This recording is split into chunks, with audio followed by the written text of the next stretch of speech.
financial class. This is our 6th session, so very exciting to see how everybody is making progress.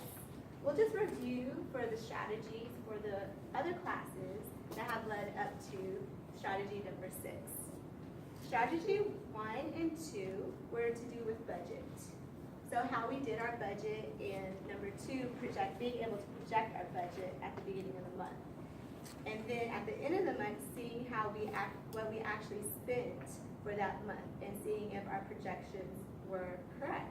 For example, food. Some of us really don't believe that we spend a lot of money going out to eat. But if we were to look at our budget at the end, we may be surprised about how much money we actually spend at the end of the month.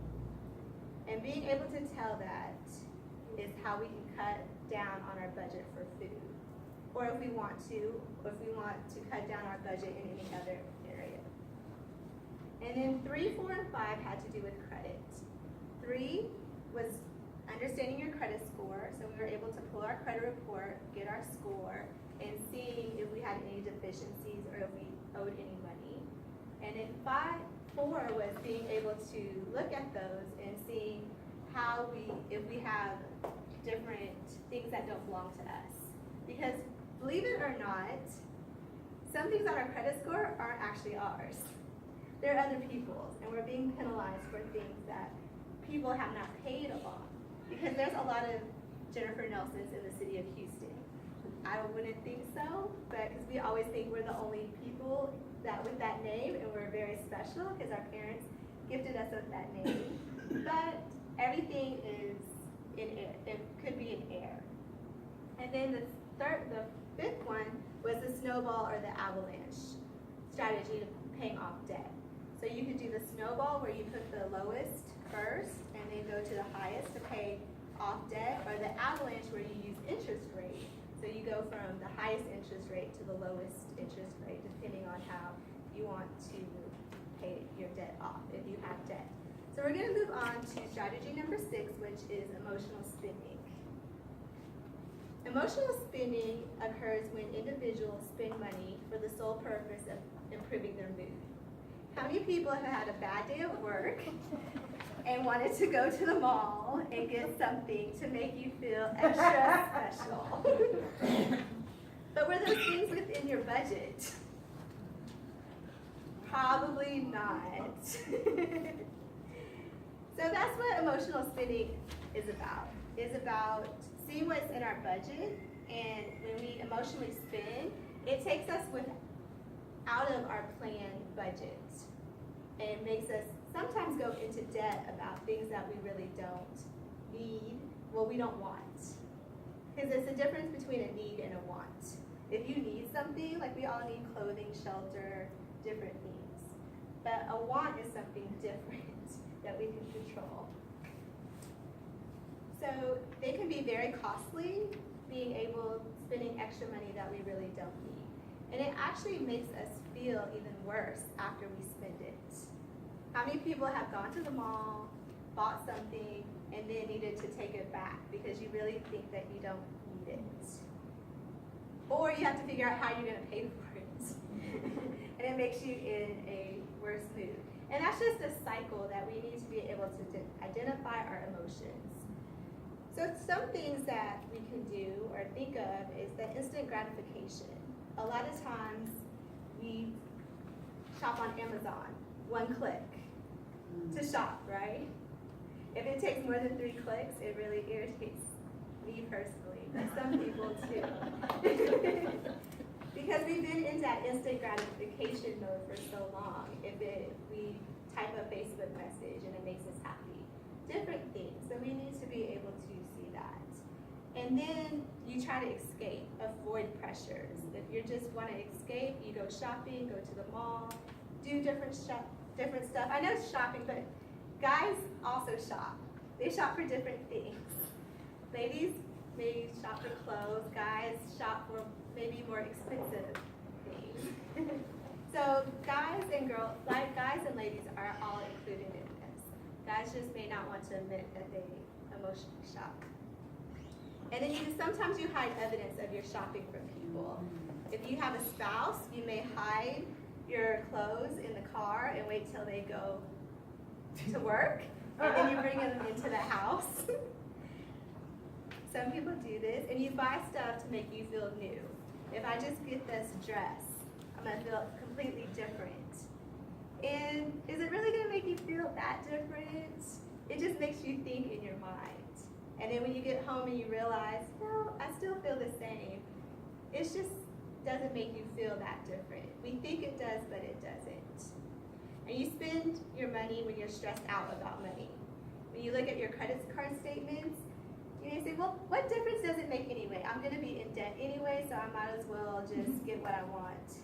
And that continues the cycle of not being able to pay our bill off. And then we're trying to please others. We may want to please our children, our loved ones, and our friends by buying gifts for birthdays or what have you. And instead of, your presents is all really people need sometimes. They really don't need an extra gift. And if it's not within your budget, it's okay to not get someone a gift because we all here have financial goals. We want to pay debt off, we want to save money, and we want to improve our credit score. So if something doesn't align within your goals, then you really need to think about, am I really going to lose this friend because I don't bring them a gift? And if you have that kind of friendship, you may just need to think about the friendship if you're trying to please. And I know a lot of women especially, they want to do stuff for their children, older children. They might want to get gifts or pay for certain stuff, and they really can't even afford what they're doing. So they get into more debt by paying for their children or paying for tuition instead of taking care of themselves and saving for their retirement. So if you have to be honest with yourself, do you emotionally spend in any sort of way? Because we have to be honest with ourselves first. If we're not honest with ourselves, then we really can't move forward. And are there ways, can you think of any ways to cut back on emotional spending? Okay, can you share one? Pray. Huh? Pray. Pray? I gotta be, go through the whole rosary. Kim? One would be to choose a different activity That's to get awesome, myself yeah. out of the emotion that's causing me to want to spend. So you may want to exercise or do reading, different things that want you, exactly what you just said. Yes, Steve? One of the things that you can certainly do, because I enjoy going out to the mall just to be with people and around and those kinds of things, is to practice of, and I don't want to use the word self-control too much because that's then implies that you're out of control when you're spending, but being very rational about your purchases. I mean, if you're going to go to the mall, say, you know, I happen to need X, Y, or Z. I'm going to go for those things and limit yourself to the things so you're being at least very logical about the process of, you know, stroking your ego. So make a list. Yeah, make a It's list. the same thing with the grocery store. A lot of times when we don't make a list when we go to the grocery store, we end up with a lot of cookies and sweet stuff and stuff we really don't need.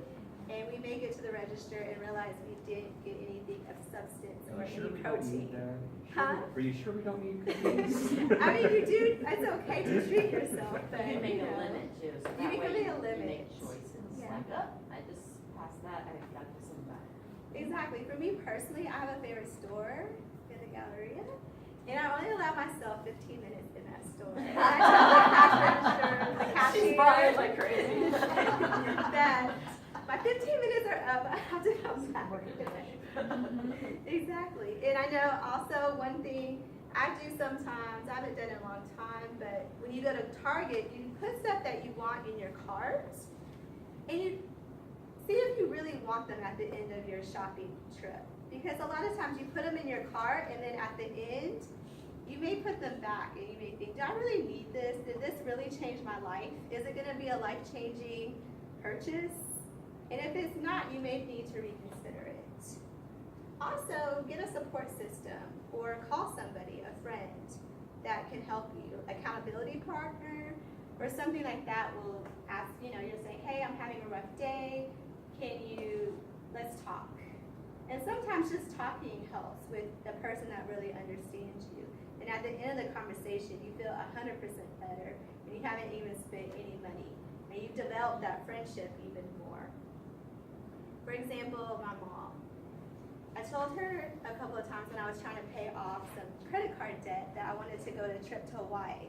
And she would ask me, did David Ramsey tell you? Is that a David Ramsey approved event? And so when people tell you things like that, it makes you stop and think, do I really need this? Another thing is just time.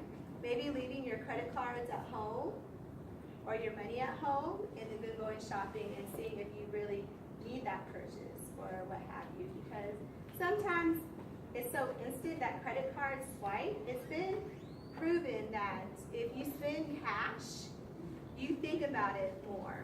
So if you have a $100 bill, you think about really spending that $100 bill when you have to hand it to somebody and breaking that 100, because what happens when we break a $100 bill? Then the rest of it goes.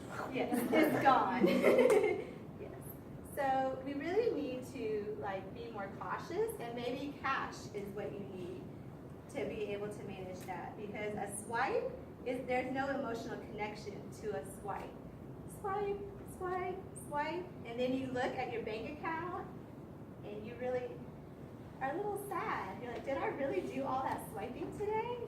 And because you're not emotionally involved with it. But when you hand somebody $100, you really have to think about it. Swipe or no swiping?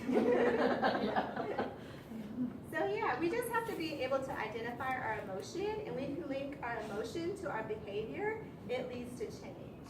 Because if it was just about putting things on a budget, adding and subtracting, we can all add and subtract very well with calculators and things like that. But it's really about the motion of spending and money and dividing what we need and what we want. And taking some of the emotion, not out of it, but being able to challenge our emotions to other places. For example, developing relationships, doing another activity. Just being able to help ourselves with that. Thank you, and I look forward to giving you strategy number 7.